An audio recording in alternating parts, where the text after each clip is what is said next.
Hello, guys! Turbocharged 51 over here! I hope you're having a splendid day wherever you are in the world. Welcome back to the channel. And today we are talking about the Chinese Grand Prix. Now, guys, excuse if there's a little bit of a lack of enthusiasm. I worked a hectic shift today, so I am slightly tired, but I will get this video out. I won't post it as late as the previous one. So let's get straight into it. Now, even though not much happened in the main race, there's a lot to talk about when it comes to the Chinese Grand Prix. A lot of highs, a lot of lows. And let's get into the topic that everybody is talking about, and that is Liam Lawson. Guys, my honest opinion, is Liam going to be out for Suzuka? Yes. I do think Liam Lawson is going to be out of the car for the Japanese Grand Prix, which is not this weekend, it's next weekend. So we've got a break now, and then we've got a triple header, which I know it's Japan, and then it's Bahrain and Saudi Arabia, in that order, if I'm not mistaken. Correct me in the comments if I'm wrong. Again, very tired, but we're going to do this. So, do I think Liam Lawson is going to swap seats with Tsunoda? I think that is the most likely outcome, but there's been, from very reliable sources, even stuff now being being rumored that Red Bull are interested in Franco Colapinto, who we know is the Alpine reserve driver. Now, do I think it would be a smart move for Colapinto? I wouldn't. I would rather stick with the Alpine plan, and if Jack Doohan doesn't perform, he's got a seat there. I think there has to be some sort of clause in his contract to actually guarantee him a race seat, because I don't think he would have gone for this Alpine deal if there wasn't some sort of clause in his contract, if you guys catch my drift. But besides that, my honest opinion just roundabout now is, and guys, I mentioned this in the podcast that I do with two of my friends, so top link in the description down below. Maybe not the top link, but it is in the description down below. The Break at the Apex podcast with myself, Graham, and BT. We elaborate on these things a lot more. My race reviews are a lot more summed up than what we three speak about on our full podcast. Now, my honest opinion is that, and nobody is going to change my opinion about this, and I mean, it's even been stated by Red Bull, not directly, but it's one of those things, they try and sugarcoat it, but it's still the case. And that is the fact that the Red Bull car is built around Max's driving style and the way Max prefers a car to feel.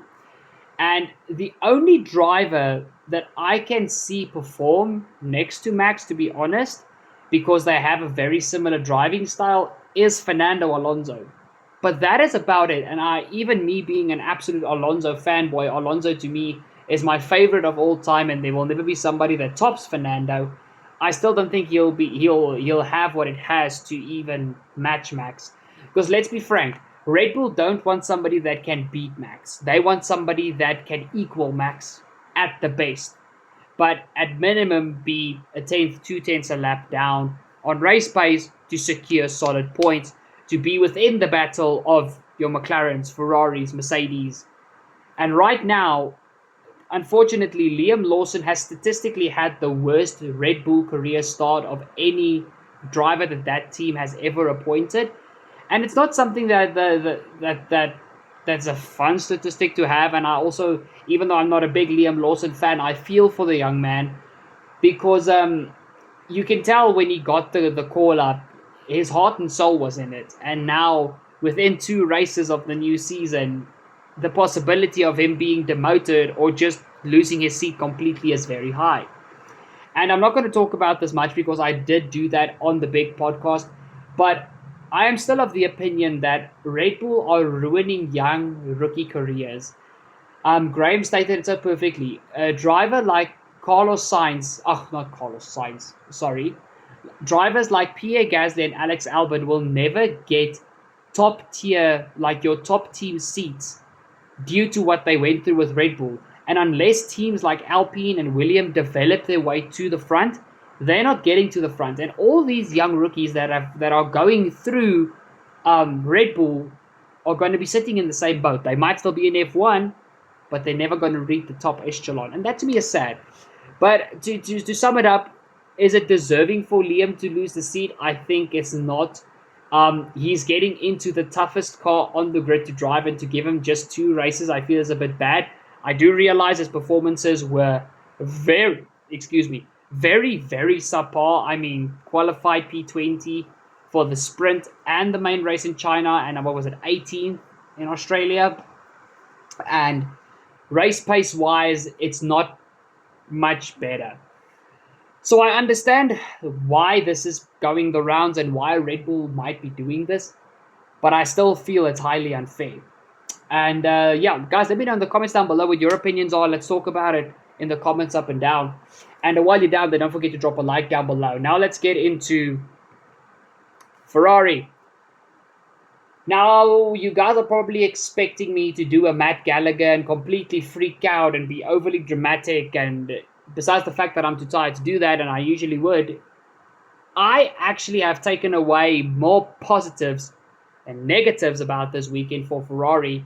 And yes, I am more of an optimist than a pessimist, and I realize you do have your pessimistic fans. You do have people out there that already have written off Ferrari for the season, and I feel going on the past 2 seasons of how much the season changed midway through, it is way too early to make a call that McLaren is definitely winning both championships.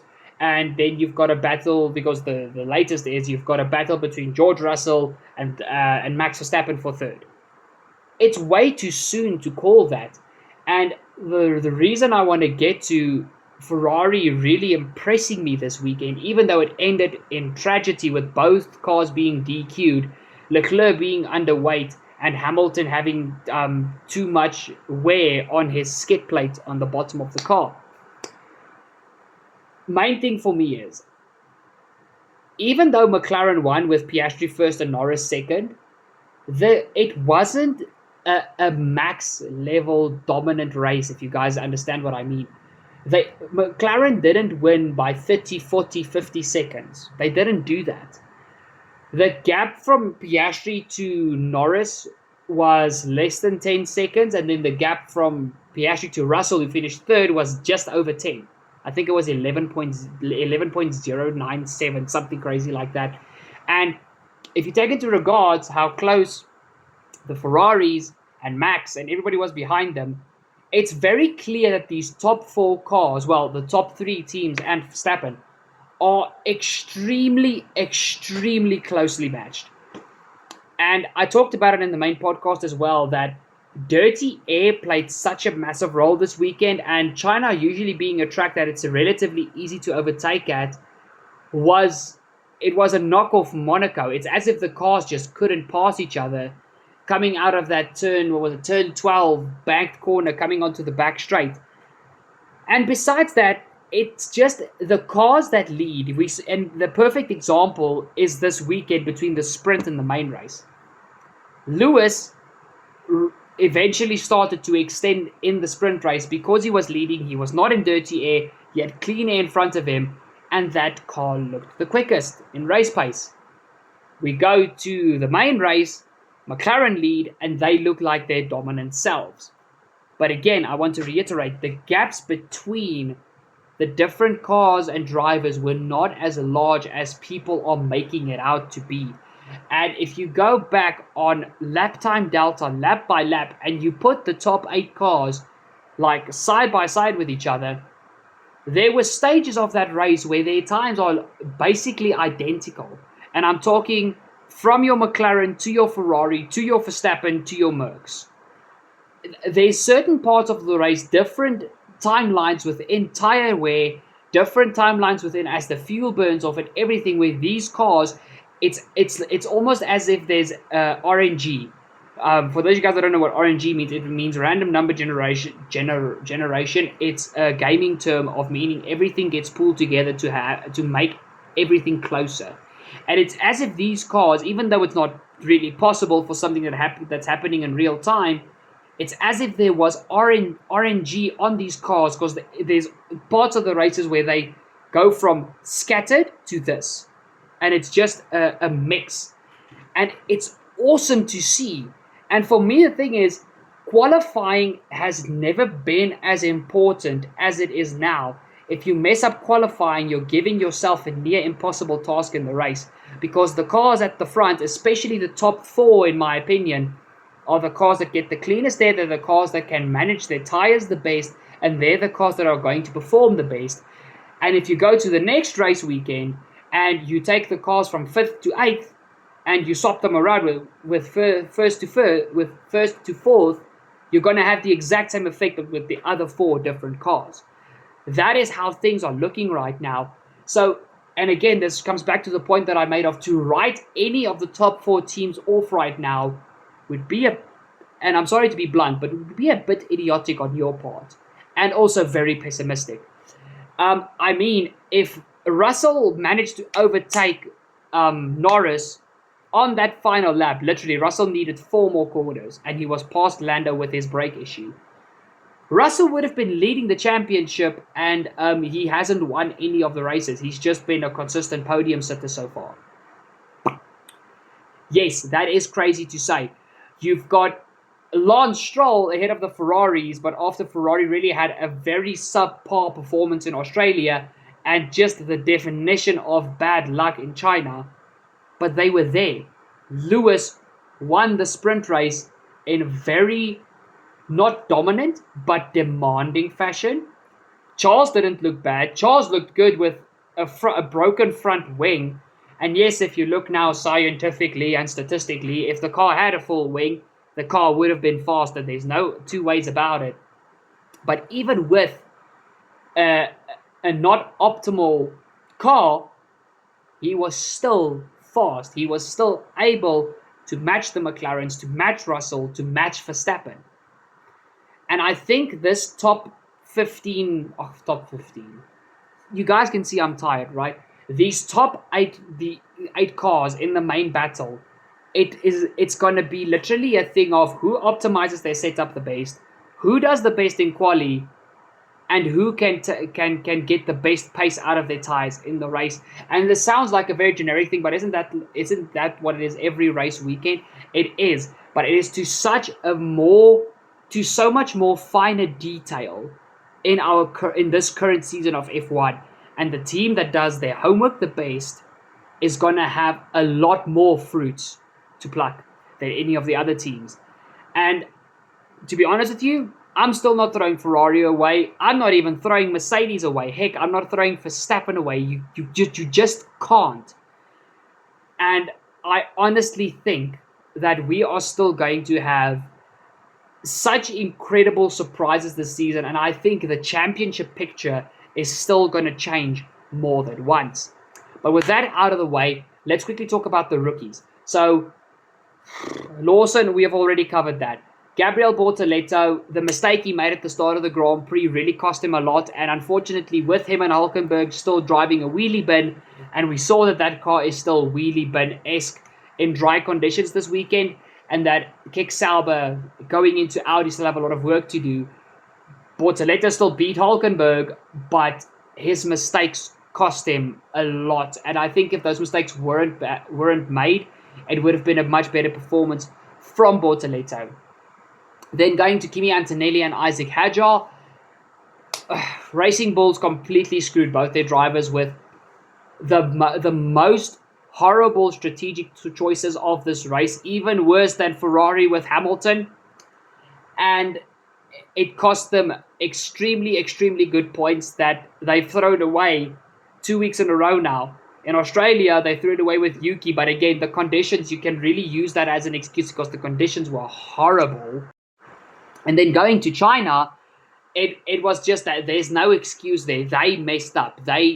It's that I'm sure everybody has seen these memes of the Ferrari pit wall, and when they turn around, it's just clown heads. That meme is very quickly shifting towards Racing Bulls, and they really need to figure out their strategy. And I take my hat off to Yuki Tsunoda especially, that handled the situation so professionally in the press. And because we all know Yuki he has a tendency to be a bit hot-headed, and he conducted himself really well. But I'm sure if this keeps happening, that eventually Yuki and also Hadjar will definitely let their voices be heard. And this is something that I feel cannot slide. Also, Kimi Antonelli, still a very decent performance. Now after the race, we've learned that Antonelli got floor damage on lap 1, which is why his pace wasn't as good as we foretold for the race. But it was confirmed damage, and Antonelli was struggling that whole race just to keep the car pointing in a straight line.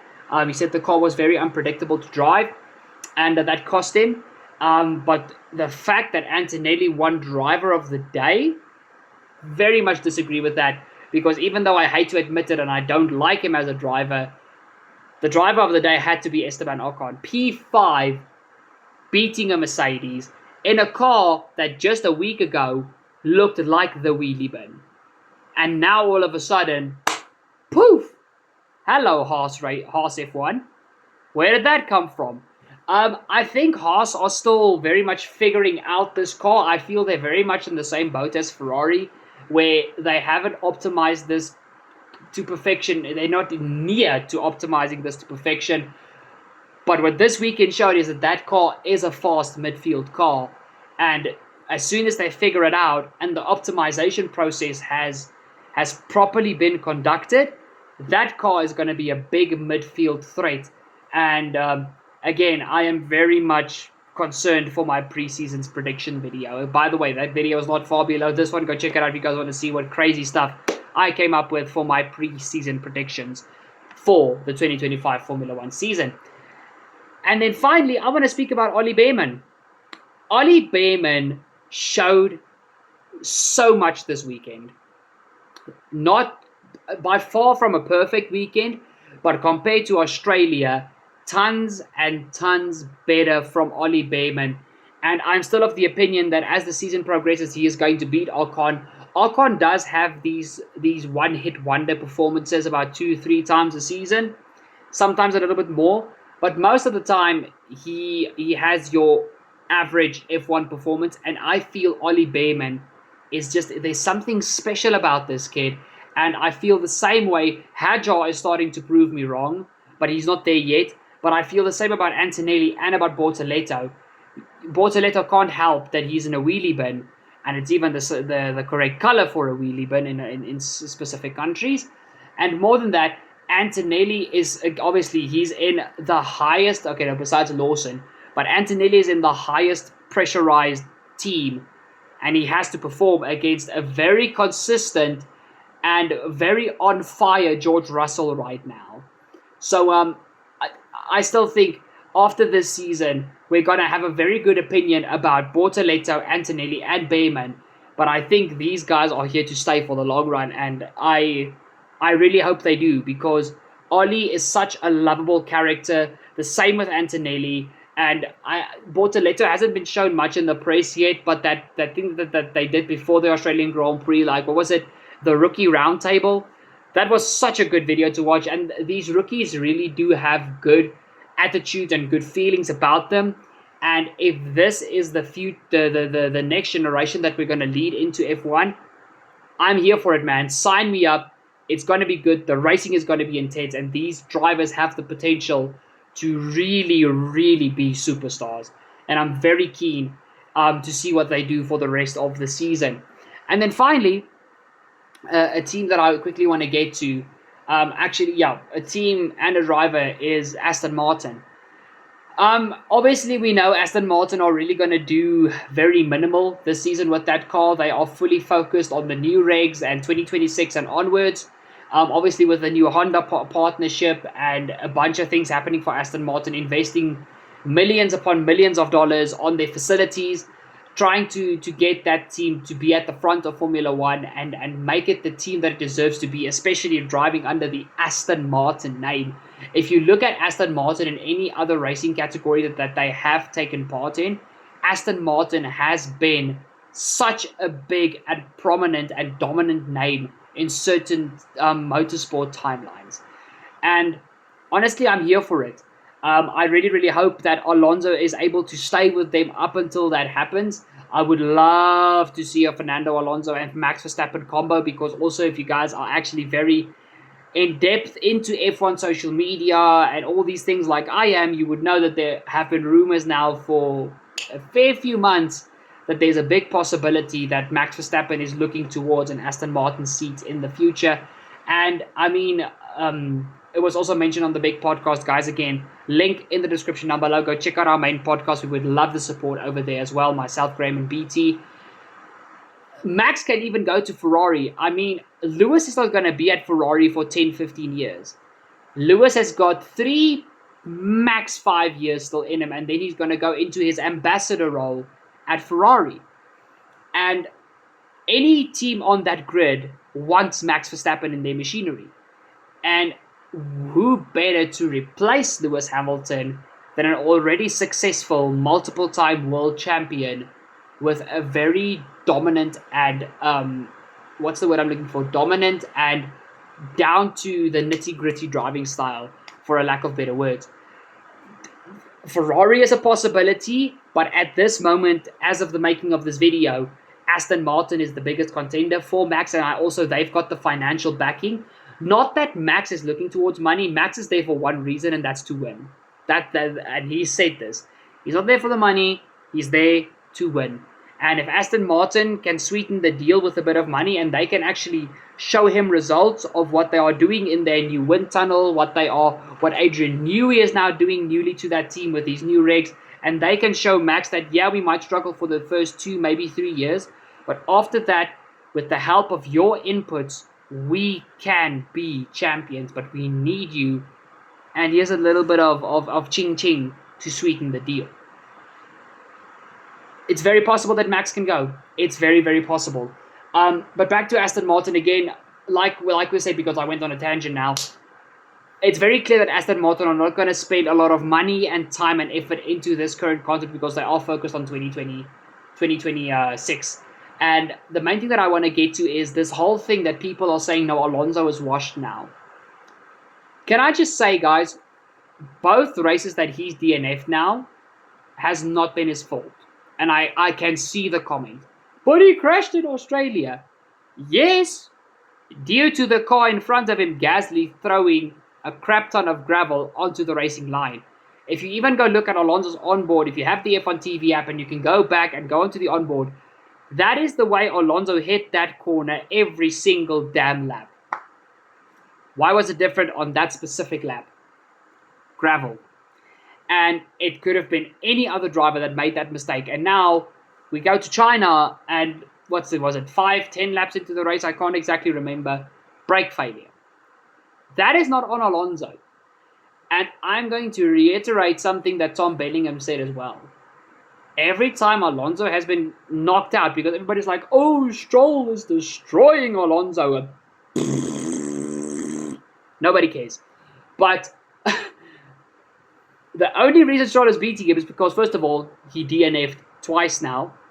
Both that were not in his control. And the fact that while Alonso was still on track, he was ahead of Lance Stroll by a decent or significant margin. Australia, Stroll was 14 seconds behind Alonso before the accident. And in China, by the time Alonso's car broke, I'm not sure time-wise, but I'm sure it was something like 5 or 6 positions difference between the two Aston Martins. And that is all I have to say. People saying Alonso's washed, yeah, you need to go double-check your facts, with all due respect. Alonso is still as talented and still as fast as anybody else on that grid. And I am firmly of the belief that he can still win a world championship if he has the right equipment and team behind him. Will that happen? More unlikely than likely, but there's still a possibility, and as long as there's possibility for my motorsport hero, I'm going to hold on to it.